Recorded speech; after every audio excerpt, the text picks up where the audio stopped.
This week on Jerusalem Dateline, it's the most controversial place in Jerusalem and perhaps the world, the Temple Mount or the Dome of the Rock. We'll tell you how Palestinian leaders use it to stir fear and anger among Muslims worldwide. Plus, Tunnel of Terror.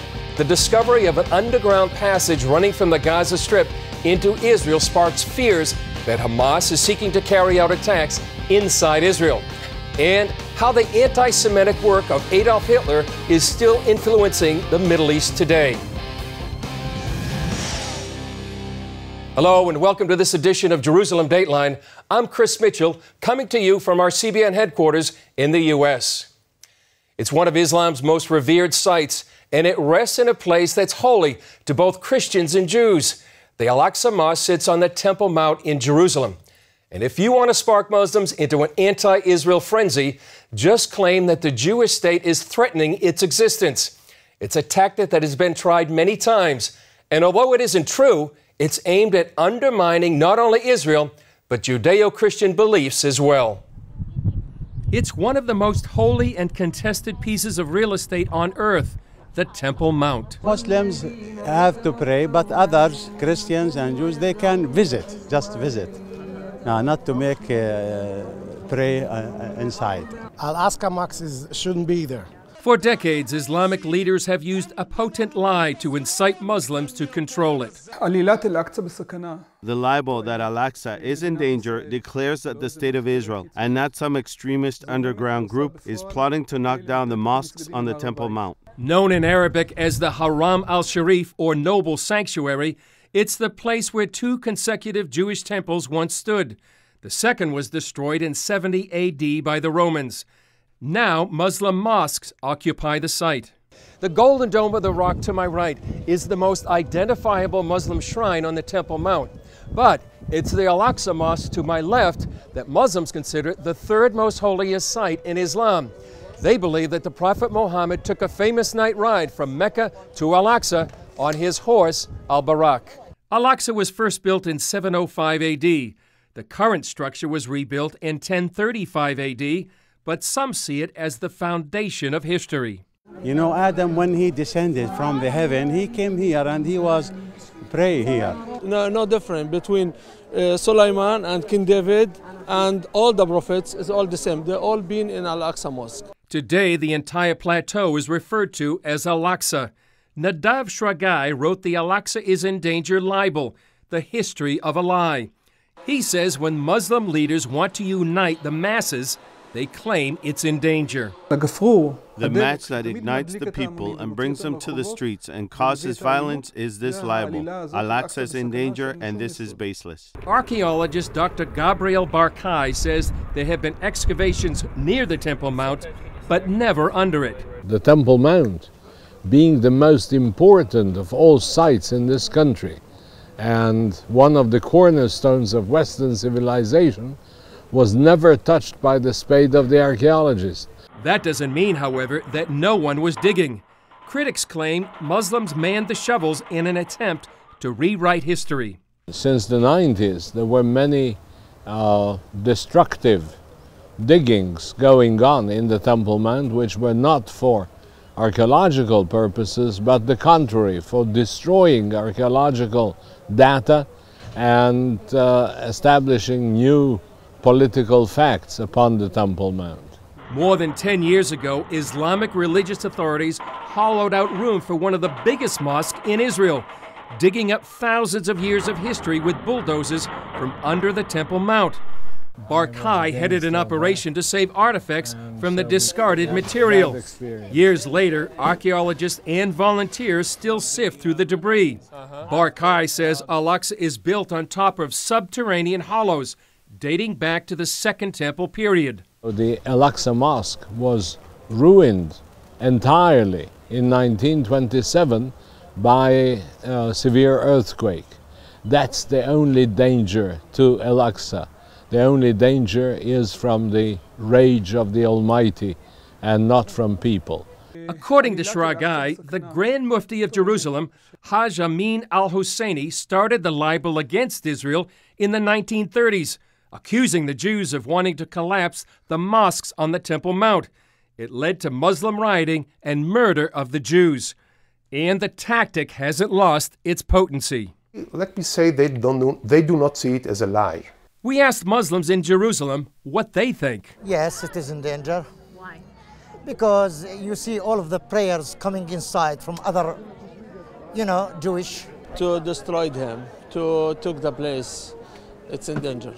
And they are digging underneath it and digging, and they don't find anything. In 1969, a visiting Australian set fire to the Al-Aqsa Mosque. Islamic expert Dr. Yitzhak Reiter says at the time, the entire Muslim world believed Israel wasn't doing enough to protect the mosque. They developed the whole mythology about this place. They say that Israel was involved in this firing of this place. And the myth continues. Just a month ago, a documentary aired on Palestinian television expounding on the lie. Israelis arrested a key Islamic figure recently for incitement against the state. He told his followers Israel planned to break into the Temple Mount and they should use their bodies to prevent Jews from going up there. Jews and Christians are forbidden to pray in the Temple Mount, though sometimes they attempt to do so. Reiter says from the Muslim perspective, that's enough to cause trouble. They interpret it as endangering the site. Others say Al-Aqsa is not in danger from Israel. Not at all, not at all. They've been allowed it to remain. They've invited the Muslims to continue to pray there without much difficulty. The Orthodox rabbis said that we're not allowed to go over there beyond the wall till the Mashiach will not come. This Hamas cartoon for children even accuses Israel of manufacturing an earthquake to bring Al-Aqsa down. So what do some Muslims and Jews say will happen to Al-Aqsa? God will save it. God will destroy this. For more on this story, check out our Jerusalem Dateline webpage and find it at cbnnews.com. Israel is warning the international community not to back down from sanctions against Iran. That comes after representatives from 6 nations met with Iranian negotiators for talks on Tehran's nuclear program. U.S. and Iranian officials said they had made enough progress to hold more talks in a couple of weeks. But Israeli Prime Minister Benjamin Netanyahu is urging the West not to let up on sanctions or stop short of its goal of keeping nuclear weapons out of the hands of the Ayatollahs. I think there is a great opportunity to apply continuous pressure and even greater pressure to have Iran dismantle its nuclear weapons capability. I think it would be a grave mistake to ease the sanctions of Iran without getting the full dismantling of Iran's nuclear capability. And I call on the international community to do exactly that. Netanyahu also said that Israel reserves the right to launch a preemptive strike if necessary to prevent Iran from acquiring nuclear weapons. Israel's military has destroyed a tunnel running from the Gaza Strip to Israel. The Hamas-built tunnel was more than a mile long. Israel says Hamas militants were planning on using the tunnel for terrorist attacks against the Israeli military and civilians. The military packed the tunnel with explosives and blew it up to prevent such an attack. Hamas has an intricate tunnel system for years. Julie Stahl has the story from Jerusalem. The tunnel was more than a mile long and took more than a year to build, the IDF said. It was buried about 60 feet underground as it ran under the border fence from Gaza to an Israeli community. And it had electricity and a phone line. The tunnel is extremely advanced and well prepared. Massive amounts of concrete and cement have been used to build this tunnel. Our engineers calculate that they used more than 500 tons of cement only. Terrorists might have used the tunnel to strike or kidnap Israeli soldiers or to get terrorists into Israel to attack civilians in communities near the border. The entrance of the tunnel was near a kindergarten, and some sources said that could have been one of the targets of the terrorists. Hamas used a tunnel like this one to attack Israeli soldiers in 2006, killing 2 and abducting a 3rd, Gilad Shalit. Shalit was held captive in Gaza for more than 5 years, and Israel exchanged more than 1,000 prisoners to obtain his release. Israeli Prime Minister Netanyahu acknowledged an upsurge in terror attacks in recent weeks, but praised the military for finding the tunnel. It is part of our policy, an aggressive policy against terror in terms of thwarting intelligence, initiated and responsive operations such as Operation Pillar of Defense. The combination of all these activities and our policies brought forth the quietest year in more than a decade. Israel says it holds Hamas responsible for any terror from Gaza. It also said it assumes there are more tunnels out there. Julie Stahl, CBN News, Jerusalem. Israeli Prime Minister Benjamin Netanyahu said the Palestinian national movement is directly linked to Adolf Hitler's Nazi regime. Israel National News reports he made that statement in a speech at Bar-Ilan University. Netanyahu said Israel's conflict with the Palestinians is not just about land disputes. It's really about the Arab refusal to accept Israel's right to exist. He said that ideology began long ago when the Palestinian Grand Mufti worked with the Nazis to try and annihilate the Jews. Netanyahu points out that Palestinians still revere the Grand Mufti. Later in the program, we'll have a detailed report examining the link between Hitler's Third Reich and the Palestinian cause. But first, will the West keep up the pressure on Iran? Or will Israel be forced to deal with the nuclear threat all alone? Our CBN Reporter Roundtable tackles that question and more next.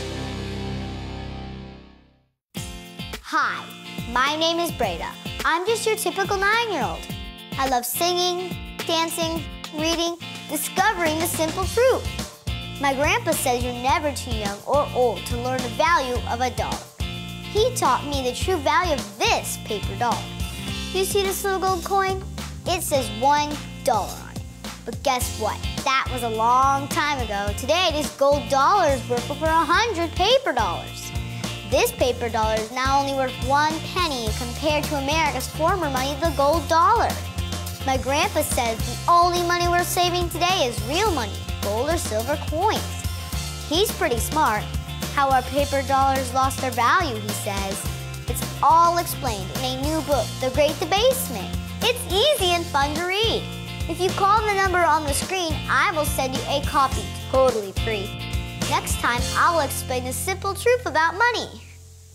Help! If an emergency happened right now, you can have help at the push of a button with Medical Alert. Remember when I took that fall, Mary? Oh, yes, that was terrible. Yes, it was. Help! And I thought, what if you hadn't been there?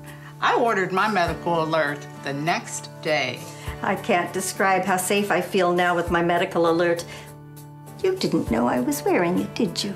Medical Alert is easy to install, waterproof, and covers you inside your home and out. It helps me feel safe from fires, break-ins. And of course, a Medical Alert. And if you don't have a home phone, don't worry. They have that covered. There's always help at the push of a button.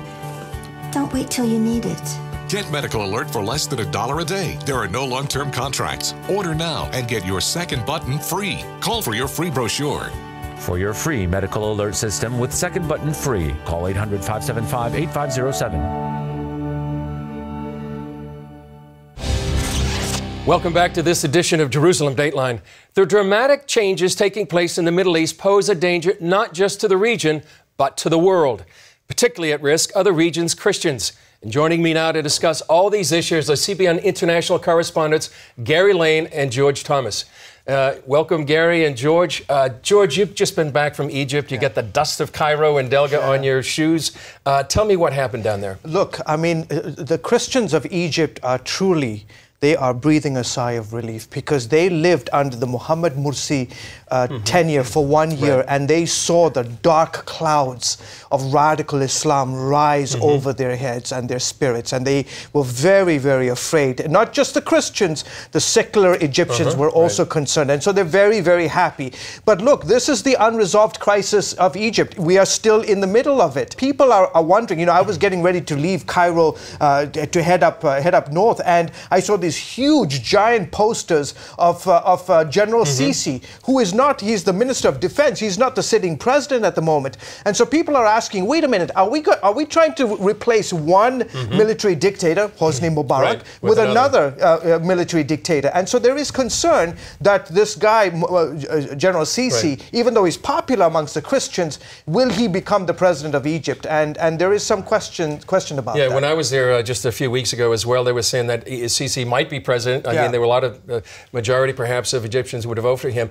Gary, you know, just a few days ago, the U.S. decided to cut off military aid, or at least suspend it temporarily, to the Egyptian government. What's the impact of that? Of course, the interim leaders are not happy with that, Chris, at all. Right. They're saying, look, we need this money. We use this money for the benefit of our people and for our country. But why were you giving it to the Muslim Brotherhood? Exactly. And now that we have them overthrown and people are happy with this situation in Egypt, why aren't you giving it to us? So it isn't that they really need the money from the United States, but it says a lot about the relationship, it does. doesn't it? It's symbolic as well, like you said. And this really is a change for years in the U.S.-Egyptian relationship. Yeah. What are the people saying down in Egypt about the U.S. administration and how they responding? I tell you what, people are asking, what's up with President Obama? How is it possible that the United States, that stands for democracy around the world, could support a group, a terrorist organization like the Muslim Brotherhood? And let me tell you, there was a lot of anger directed toward the White House, not against Americans, but against American foreign policy. And they were saying, listen, we are not for this brand of Islam. You know, Egyptians are secular at the core. And so when they saw the United States support the Muslim Brotherhood, they were like, oh, there's something wrong here. This does not compute in our mind. And so when they saw the Morsi government completely taken down, up it went, down it went. They were like, thank goodness. And there is, you know, they are happy that the military is in charge and the military is cracking down. But I have the serious concern that the military will turn into a dictatorship and they will rule with an iron fist. How the Egyptians are going to respond is uncertain, because they love a strong dictator. At the same time, do you crush human rights and other freedoms? I'd say a strong leader rather than a strong dictator. They want a strong leader there. But they're also a very religious. They're also a very religious society. They're proud of being Muslims. They just don't want the government dictating to them how to be a Muslim. And I think that's what happened with the Muslim Brotherhood and Mohammed Morsi. And they said, look, you guys are trying to tell us how to live our lives as Muslims, and you're not delivering on the promises. We need bread on our tables. One other big issue right now in the Middle East, and we've got about 2 minutes, is Iran. And now the P5+1, the UN Security Council members in Germany, are negotiating with Iran. Is this a charm offensive by Iran, Gary, or is this serious? Well, it is. Everyone's saying this man is such a great reformer, President Rouhani. But Rouhani is not the reformer that he is depicting, being depicted to be. Just ask the Christians there in Iran, because nothing has changed for them. There are no reforms on religious freedom there. Matter of fact, the crackdown is worsening against Christians in their house churches. We haven't seen 42 prisoners, Christian prisoners, released at all from prison. Saeed Abedini and also Ben Mirani and others. So if you are truly a reformer, let the Christians go. I do think, I was just going to say, I think there is serious buzz around this meeting of the P5, because the United States just this week, top leader said in the White House, look, there is serious movement on the part of Iranians. Iranians are talking like they haven't been talking for a long time. And Israel is concerned whether the lifting of the sanctions is going to happen without any concrete steps taken by the Iranian regime to stop, roll back, or dismantle the nuclear weapons. I'll predict it will happen. There will be the sanctions will be rolled back. There will be a quasi-peace agreement with the Iranians, because this president and this Secretary of State want that for their legacy. Just got a few seconds left, but I think one of the most underreported story in the Middle East is what's happening with Christians. You've been reporting on that. Gary, you've been doing that for years. Both of you have. Give us a few seconds. What are Christians saying to you, and what do they need prayer about? Look, I think we need to pray for them to have more boldness, because the United States is not going to stand up for them. I mean, that's the brutal, honest truth. I mean, no one is, and so they are praying, God, give us strength to endure the long term. Gary? Well, I think they have to look to the Lord as their protector rather than any government. And as long as they do that, they'll be all right. All right. Gary, George, you're bringing us stories that nobody else is reporting on. Thanks a lot. You're welcome. Okay. Well, up next, how Nazi ideology is still thriving in the Middle East 60 years after World War II. Attention sleep apnea patients. Are you tired of the expense and hassle of getting your CPAP and BiPAP supplies? Are you fed up with dealing with ill-fitting, leaking, or worn-out masks and straps? Are you worried about the effects that unsanitary tubes, cushions, and filters have on your health? If you said yes to any of these questions, Allied Medical Supply Network has the solution to your problems. You could qualify to have your supplies regularly delivered right to your door at little or no cost to you. That's right, no more inconvenience, no worn-out masks and straps, no more unsanitary equipment, just restful sleep. Call Allied Medical Supply Network today to determine if you may qualify to receive your fresh, brand-name supplies at little or no cost. Don't delay. Call us now to see if you are eligible to save money on regular delivery of your CPAP and BiPAP supplies. Call 1-800-815-9947. That's 1-800-815-9947. Or go to cpapsupplyhelpline.com. Announcing an important breakthrough in healthcare that can benefit everyone. If you or anyone you love needs affordable health insurance, regardless of a pre-existing medical condition, call Quick Insurance 123 today and get the immediate relief you deserve. Quick Insurance 123 was created to provide affordable health insurance to all uninsured Americans, with or without pre-existing conditions. This is not a discount card. This is a real insurance program that lets you choose from many affordable health plans, with access to doctors, hospitals, emergency services, and more. So call the number on your screen now and get the health coverage you need just for calling. As a special bonus, we'll send you a free prescription savings card that could save you up to 85% on your prescriptions. That's right, you could save up to 85% on your prescriptions just for calling. Call Quick Insurance 123 to find out how you can get affordable health insurance and receive your free prescription savings card just for calling. Don't wait. Getting a free quote is as easy as 1, 2, 3. Call today. Earlier, we told you about Israeli Prime Minister Benjamin Netanyahu's claim that there's a link between the Nazis and the Palestinian national movement. A few years ago, CBN reporter Dale Hurd looked into that subject, and he found historical proof that backs up Netanyahu's argument and shows us that Hitler's Nazi regime may have ended 6 decades ago, but his legacy is still alive in some parts of the Muslim world. 1945, the end of Nazi Germany and the so-called final solution, the Nazi program to exterminate the Jews. But was it the end? A German professor says the spirit of the final solution did not die with the Nazi regime, but was passed on to Israel's enemies in the Middle East. Absolutely. They are not the Nazis. It's not the same. And Auschwitz, was a singular crime. There are no gas chambers and stuff like this. But you can say the ideology of the Nazis is still alive, and you see it by the arbitrary killing of Jews. Himself the son of Nazi supporters, Matthias Kunzel is today a professor of political science in Hamburg, Germany, and the author of Jihad and Jew Hatred, Islamism, Nazism, and the Roots of 9/11. My starting point was, of course, Auschwitz, because I'm a German, and so I had to study, how could this happen? Kunzel found himself asking the same question after 9/11, and he knew immediately that part of the answer was Nazi ideology. He knew that Hitler had dreamed of destroying New York because it was Jewish, the same view, according to German court records, of 9/11 leader Mohammed Atta.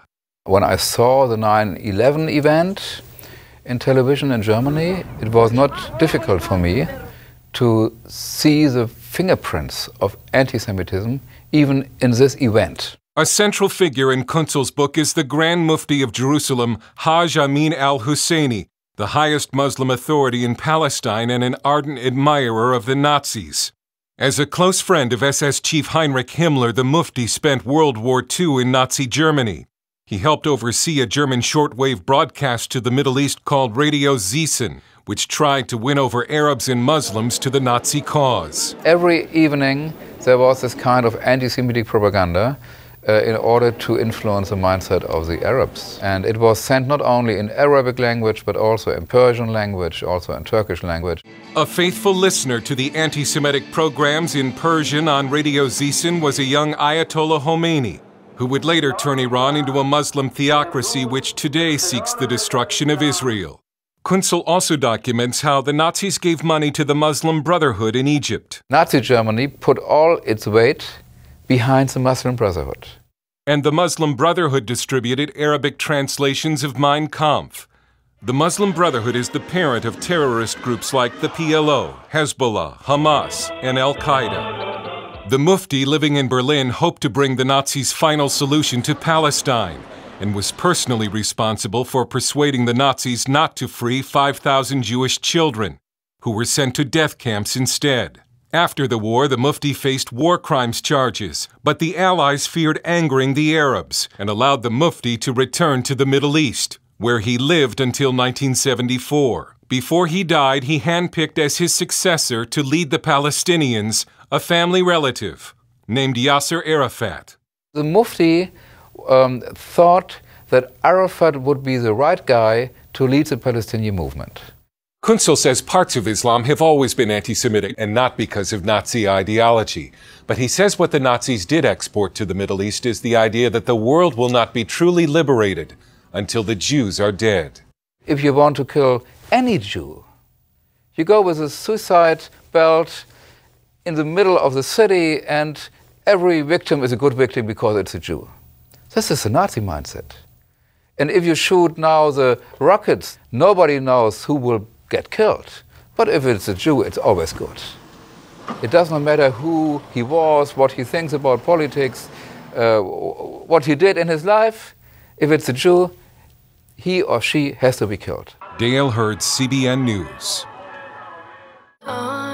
Grace, music is unpredictable. I know I have what it takes. The Dove Foundation raves. Grace Unplugged is remarkable and inspiring.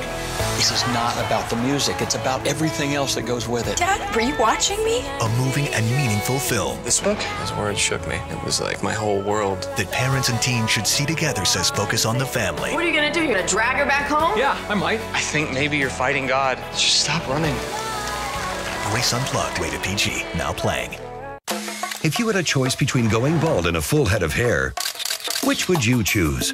Advances in medical science have resulted in the world's first and only permanent solution to hair loss. Yes!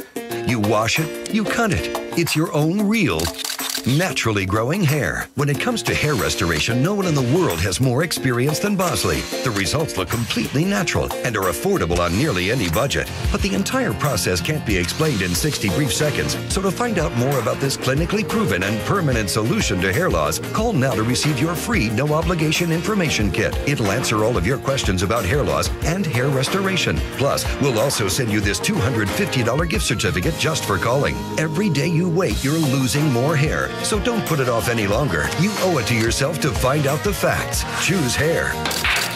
Choose Bosley. Call 800-868-9957. That's 800-868-9957. Grace, music is unpredictable. I know I have what it takes. The Dove Foundation raves. Grace Unplugged is remarkable and inspiring. This is not about the music. It's about everything else that goes with it. Dad, were you watching me? A moving and meaningful film. This book, his words shook me. It was like my whole world. That parents and teens should see together, says Focus on the Family. What are you going to do? You're going to drag her back home? Yeah, I might. I think maybe you're fighting God. Just stop running. Grace Unplugged, rated PG, now playing. Thanks for joining us this week on Jerusalem Dateline. Social media users can now find us on Facebook. You can visit us there and leave your comments about the show. And be sure to like our page so you can see regular updates. That's all for this week. Thanks for joining us. We'll see you next time in Jerusalem.